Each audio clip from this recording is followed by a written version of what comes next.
Welcome back to History of Simple Things. Today's topic comes from one of our viewers, Nancy Amel, 3678. Thanks for the suggestion. You asked, do you really need 8 glasses of water a day? If you've ever tried to stay healthy, boost your energy, or simply follow everyday wellness advice, you've probably heard this rule repeated over and over again. It's one of those guidelines that feels almost unquestionable, like brushing your teeth twice a day or getting enough sleep. But where did this idea actually come from? And is it really something everyone needs to follow? Stick around as we break down the truth behind the 8 glasses a day rule, right here on History of Simple Things.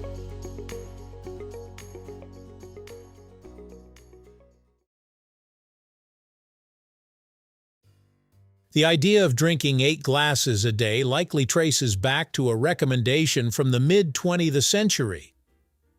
In 1945, the U.S. Food and Nutrition Board suggested that adults should consume about 2.5 liters of water daily. Sounds familiar, right? But here's the detail that often gets left out. That same recommendation also stated that most of this water already comes from food. Fruits, vegetables, soups, even cooked rice. Many foods contain a surprising amount of water. For example, cucumbers and watermelons are over 90% water. So if you're eating a balanced diet, you're already getting a decent portion of your daily hydration without even realizing it. Somewhere along the way, the nuance got lost, and the message turned into a strict drink 8 glasses rule. One of the biggest misconceptions about hydration is that you need to constantly monitor it, but your body already has a built-in system for that. Thirst. Thirst is not a sign that you're already dehydrated. It's your body's early warning system, telling you it's time to drink. For most healthy people, simply drinking when you're thirsty is enough to stay properly hydrated. Your body also adjusts based on your environment and activity level. On a hot day, you'll naturally feel the urge to drink more. After exercise, your thirst increases. Even factors like humidity, altitude, and diet can influence how much water you need. In other words, your hydration needs are dynamic, not fixed. Instead of a universal 8 glasses rule, experts now recommend a more flexible approach. A common guideline is about 2.7 liters per day for women and 3.7 liters for men, but again, that includes water from food and other beverages. And yes, that includes things like tea, coffee, and even juice. Despite popular belief, caffeinated drinks don't cancel out hydration. While caffeine can have a mild diuretic effect, the fluids you consume still contribute to your overall intake. So if you're someone who drinks coffee in the morning or enjoys a cup of tea in the afternoon, you're still hydrating your body. Instead of counting glasses, a better approach is to pay attention to your body. One of the simplest indicators is urine color. Pale yellow usually means you're well hydrated, while darker yellow can signal that you need more fluids. Other signs of good hydration include steady energy levels, normal skin elasticity, and not feeling excessively thirsty. On the flip side, dehydration can cause fatigue, headaches, dizziness, and dry mouth. In more serious cases, it can affect your concentration and physical performance. So rather than aiming for a specific number of glasses, think of hydration as something you respond to, not something you force.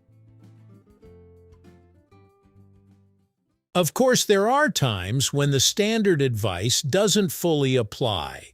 If you're exercising heavily, especially in hot weather, you'll lose more fluids through sweat and need to drink more.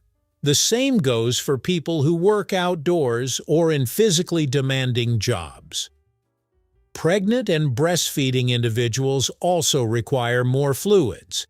Illnesses that involve fever, vomiting, or diarrhea can quickly lead to dehydration as well. Even your diet matters. If you eat a lot of salty or high-protein foods, your body may need extra water to process them. So while 8 glasses might be a decent baseline for some, it's definitely not a universal rule. Here's something most people don't think about. It's actually possible to drink too much water. A condition called water intoxication or hyponatremia happens when you consume excessive amounts of water in a short period of time. This dilutes the sodium levels in your blood, which can be dangerous. While it's rare and usually associated with extreme situations, like endurance events or forced overhydration, it's a reminder that more isn't always better. Balance is key.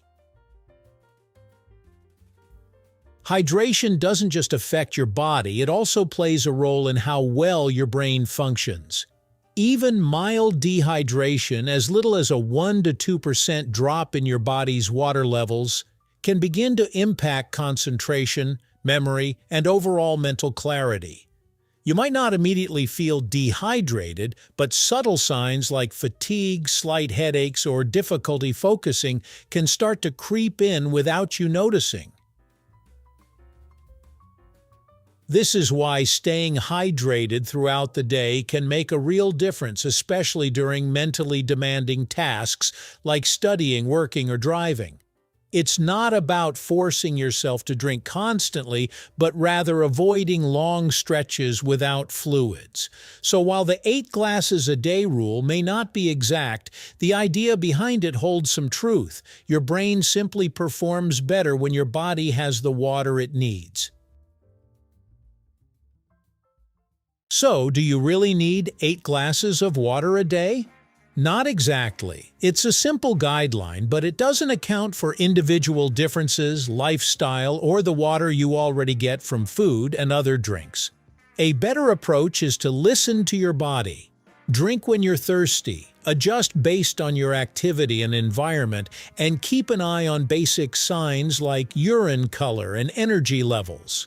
Hydration isn't about hitting a strict number, it's about giving your body what it needs when it needs it. And the good news, your body is pretty good at telling you exactly that. So the next time someone tells you to drink exactly 8 glasses of water a day, you'll know the truth. It's not a rule, it's just a rough guideline. And honestly, your body probably has a better hydration plan than any fixed number ever could. Thank you for watching. If you have suggestions for our next video, feel free to share them in the comments below. We'll be sure to give you an acknowledgement for your contribution. Thank you for joining us on this journey through the history of simple things. Don't forget to like, subscribe, and stay tuned for more stories woven through the smallest details.